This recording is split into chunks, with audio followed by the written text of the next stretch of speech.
Bonjour à tous et à toutes et bienvenue dans cette nouvelle vidéo.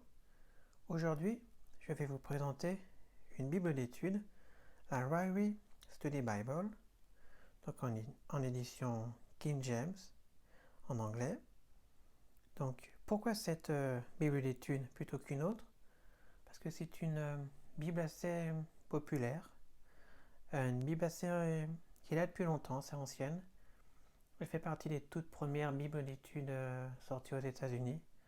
Elle est sortie à la fin des années 70. À l'époque, il n'y avait pas beaucoup on va dire, de modèles disponibles. Donc en 76-78, il me semble.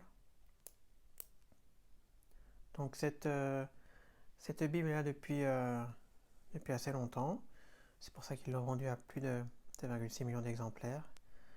Elle est disponible en plusieurs traductions, si je puis dire. Donc vous avez les notes de Ryrie. Celle-là, c'est avec la traduction King James. Mais vous l'avez aussi en NSB, qui est une traduction à peu près littérale comme la King James. Mais aussi en ESV, qui est peut-être un peu plus difficile à trouver actuellement. Mais sinon, vous pouvez aussi la trouver en NIV, qui est une traduction un peu plus facile d'approche pour des non anglophones. Après, par contre, actuellement, ça sera peut-être plus facile de la trouver en King James, donc en KJV et en NSB, aussi en traduction espagnole. Donc là, on va voir la version donc King James en hardcover. Donc elle vient avec pas cette boîte, mais cette petite couverture, toute simple.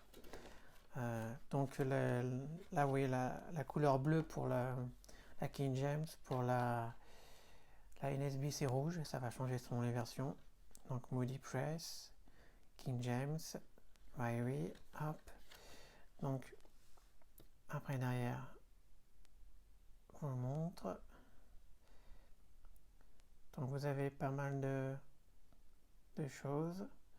Donc oui bien, elle a été publiée en 1978.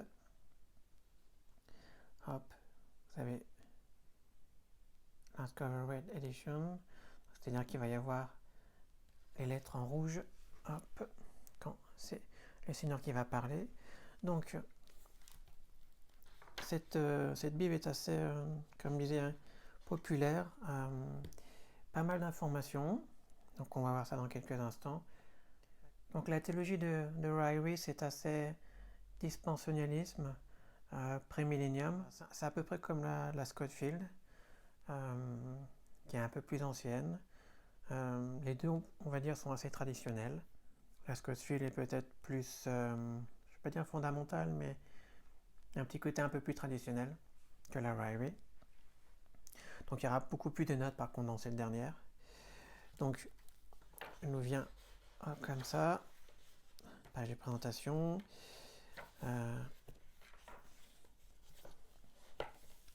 Ryrie Study Bible. Là, les pages comme d'habitude.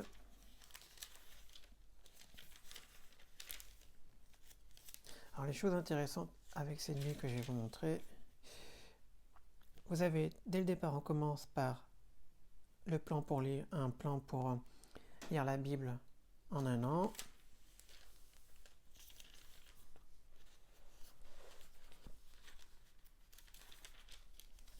Hop. Vous avez un petit graphique qui reprend l'histoire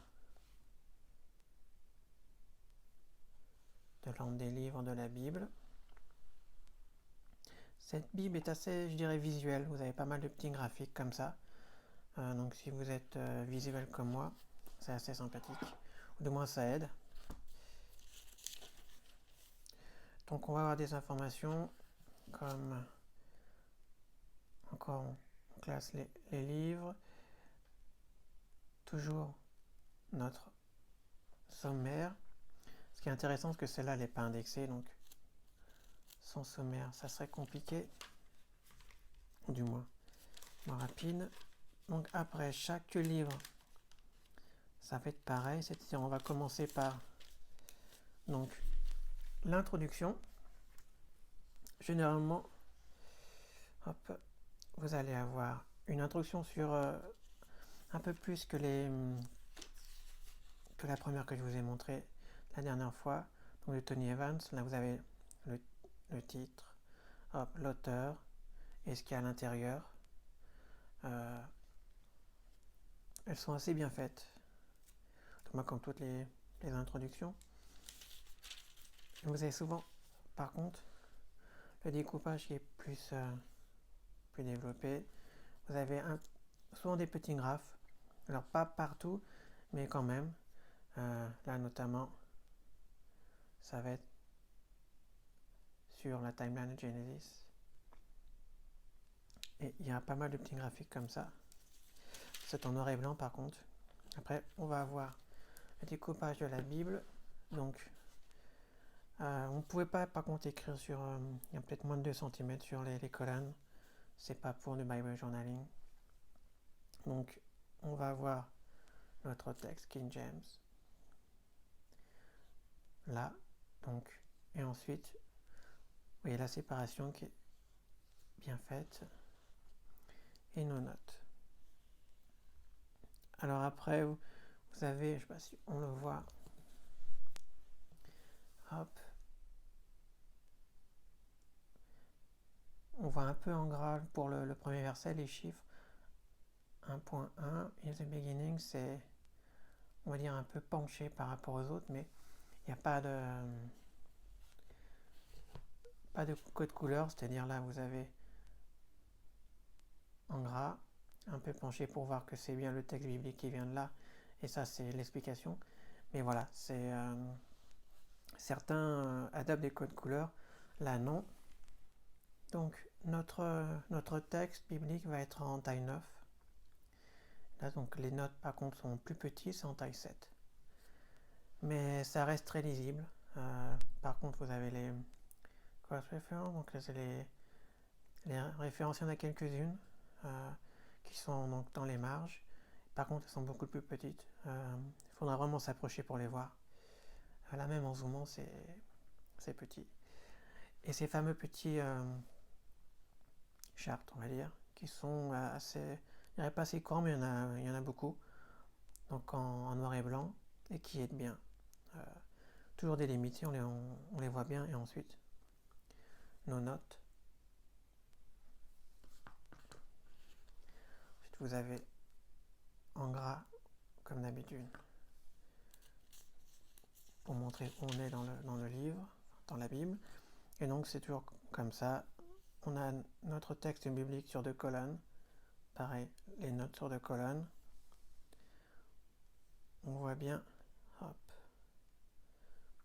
Là, il me semble que c'est line match. Oui. C'est-à-dire que chaque ligne, là vous avez une ligne là, et derrière, ça correspond à une ligne. Ce qui fait que vous n'avez pas trop de ghosting. Le visuel est plutôt bien. Donc après, vous avez de nombreux... vous avez plus de 10 000 notes, ce qui est quand même assez important. Pas mal de cross-reference, comme on voit. Par contre, écrit petit. Hop. Et là, on retombe sur un petit chart. Alors, il n'y en a pas non plus des tonnes. C'est une bible d'études, pas de dévotion, donc vous n'allez pas avoir d'articles. Je dirais c'est plutôt neutre, à part dans le sens où il a sa théologie particulière, mais tous les pasteurs l'ont, donc il n'y a pas de dévotion là-dedans. Là, vous allez avoir sur les nations. Donc une chose que je voulais juste montrer dans cette mime.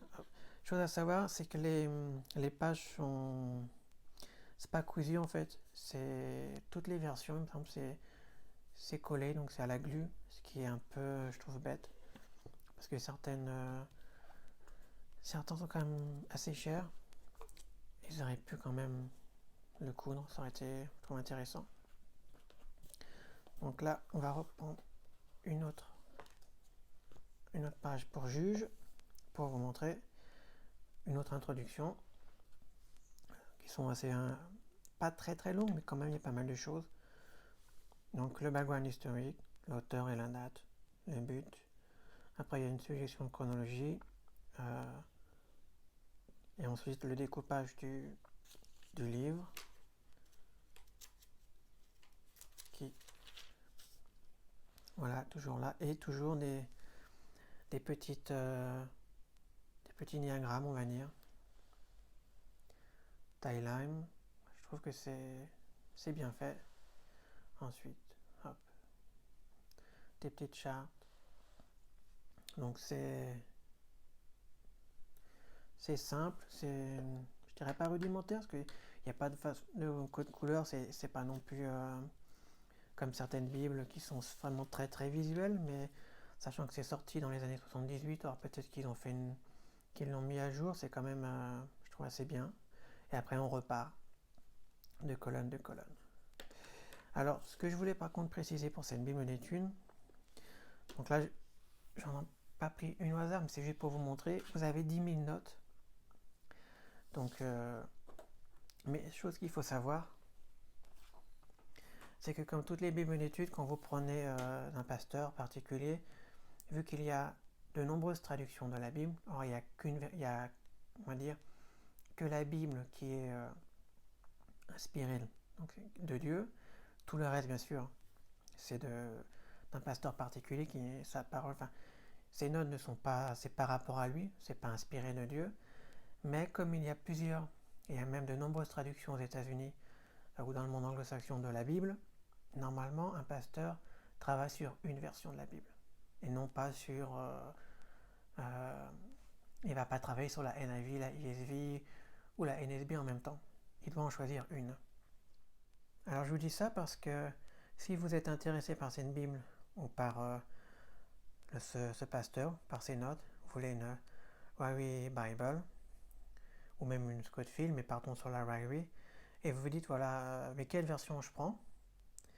En fait, il faut savoir que, du moins, il faut se demander, il faut rechercher quelle est la version de la Bible que ce pasteur a travaillé, ou du moins quelle Bible il utilise.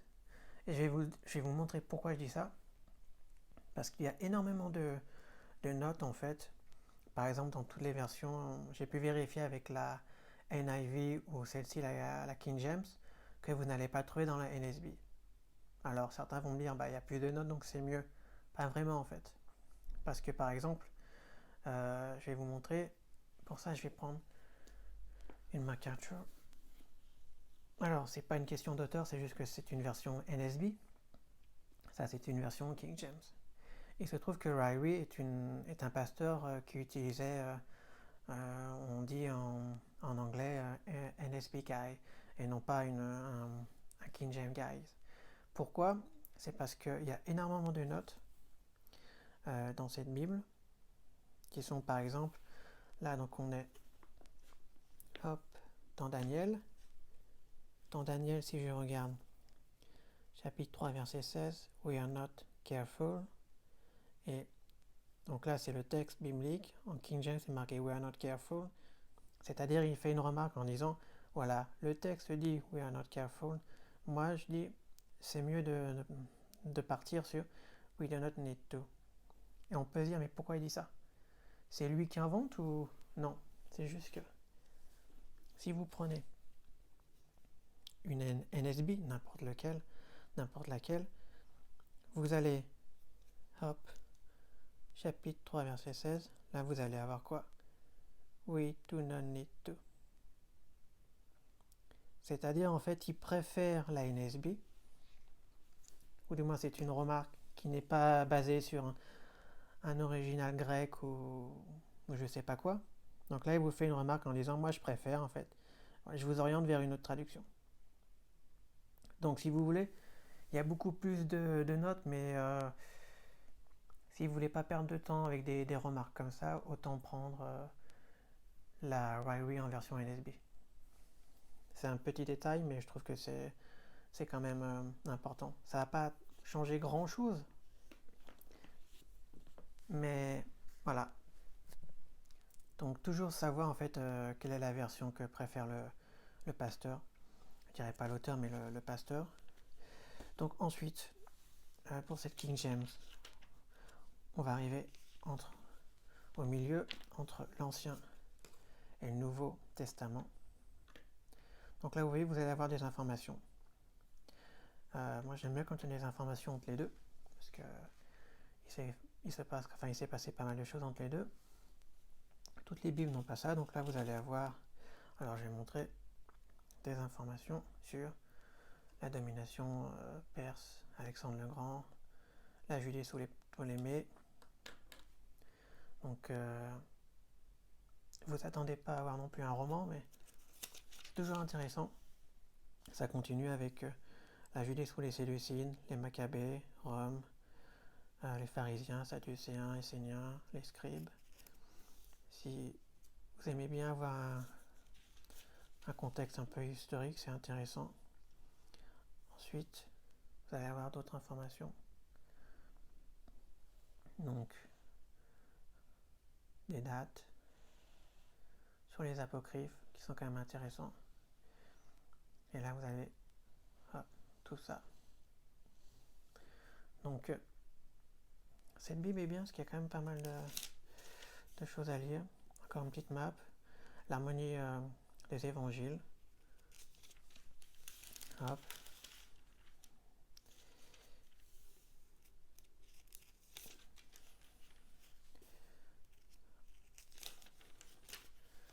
Beaucoup de choses à lire qui est devenu assez basique maintenant, c'est marrant, mais c'est quand même une des premières à avoir pas mal d'informations. L'introduction au Nouveau Testament. Hop. Pareil, on va voir sur les livres. Un peu de choses sur la politique. Une petite map, toujours en noir et blanc. Le papier est assez... je ne conseillerais pas de pouvoir écrire, mais c'est assez, comment dire, pas transparent, mais assez fin quand même. On continue avec les informations. Alors ça, c'est des choses qu'on trouve partout.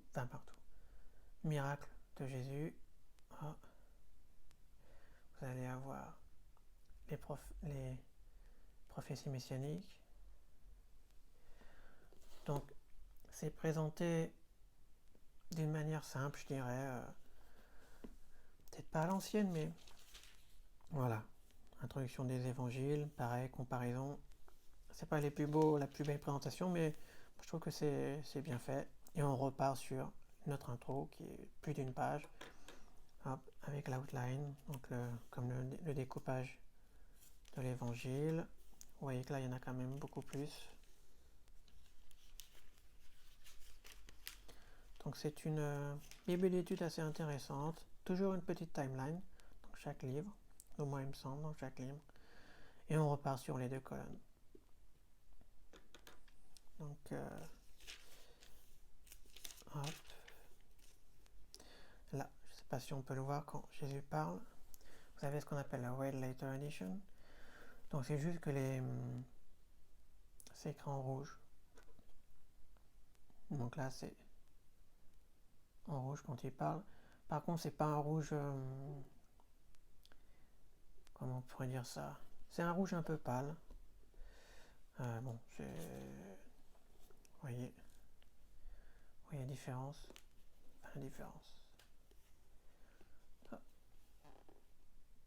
On tient là, par exemple, rouge, noir. Quand vous avez le narrateur, si on peut dire le narrateur, et là quand il y a des paroles de Jésus, c'est écrit en rouge. Alors certaines personnes aiment, d'autres pas. Parce que toutes les paroles de la Bible sont inspirées du Seigneur, donc techniquement on pourrait dire que tout devrait être en rouge. Là c'est juste quand vous avez spécialement une parole du Seigneur qui est prononcée par Jésus, donc qui est en rouge. Et bien sûr c'est toujours le Nouveau et pas l'Ancien Testament. À vérifier, mais non, c'est toujours le Nouveau. Moi personnellement ça me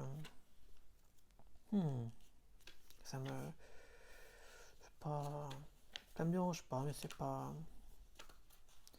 Parce que je voulais ma Rary Bible, elle est devenue comme ça. Donc, Pareil, il y a encore une petite carte. Il y a pas mal de cartes comme ça. On va arriver à la fin, donc après révélation, hop, encore une carte. Avec l'index des principaux sujets dans les notes. Donc par exemple, si vous voulez, je vais vous montrer ça. Hop. Vous voulez savoir sur les anges. Hop. Vous voyez toutes les... Hop. Là, on va vous demander de voir les notes sur ça, sur ce sujet, d'aller voir dans les livres et de voir les versets. Si vous voulez vraiment... Enfin, je trouve intéressant de regarder ces informations, même si ça peut faire des vidéos un peu longues, c'est juste que, vu les tarifs de ces bibles et surtout le nombre d'informations qu'il y a dedans, autant essayer de, je sais pas de rentabiliser, mais de tirer au maximum profit de ces bibles, d'études, sans tomber dans le dialogue, savoir s'il y en a une qui est meilleure que l'autre et si on a vraiment besoin de ces notes. Pour aller plus loin dans la parole du Seigneur, il y a vraiment pas mal de choses dedans. Après, vous allez avoir des choses sur les doctrines. Alors, je dirais que c'est très bref, c'est très, je sais pas comment dire, ça fait très professeur. C'est-à-dire, vous avez, est-ce que c'est dicté, par exemple, est-ce que l'inspiration des paroles du Seigneur sont dictées mécaniques, sont partielles, enfin, vous avez toutes les théories, ou du moins ce que pensent, on va dire, les personnes. C'est assez intéressant. Vous avez les doctrines du Christ. Il y a une page que j'aimais bien, justement, dans ça, voilà, je retrouverai. Je trouve intéressant. Vous allez avoir les doctrines du Saint-Esprit. Je vais vous montrer la prochaine. Hop. Donc, vous avez pas mal de la doctrine des gens. Attendez. On va voir à peu près ce que c'est. Vous avez l'existence, la création, et en fait, il vous explique l'existence, la création, la personnalité des anges par rapport à la Bible. Il vous dit, voilà, la création, il faut aller voir ça, ça, ça. Donc c'est toujours un rapport par rapport à l'écriture. C'est pas vraiment... il n'y a pas de texte écrit de sa part. C'est pour ça que je dis que ça fait très professoral, mais c'est intéressant. Et notamment, une page qui m'avait marqué, que je cherchais des informations dessus. Voilà, la doctrine de Satan. Sur Satan, on va voir l'existence de Satan, la personnalité, qui est Satan. Il possède l'intellect, de Corinthiens 11.3. Hop. Il est émotionnel, il a une volonté, il est traité comme une personne morale. Les personnes pronoms utilisés pour lui, son nom, ses titres, je trouve intéressant. Bah, bien sûr, j'ai pris pour Satan, parce que je ne trouvais pas beaucoup d'informations dessus, pour faire un sujet sur la guerre spirituelle. La guerre spirituelle, il y a pas mal de choses sur ça.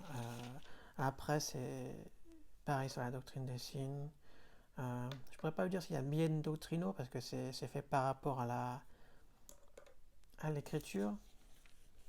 Mais après, ça dépend de si vous êtes d'une dénomination autre que Ryrie, ça peut peut-être vous porter, je sais pas. Ça, faut voir. Donc la doctrine, après on va avoir une doctrine de l'Église, doctrine des choses futures. Ah, il y a tellement de choses à parler dans cette Bible.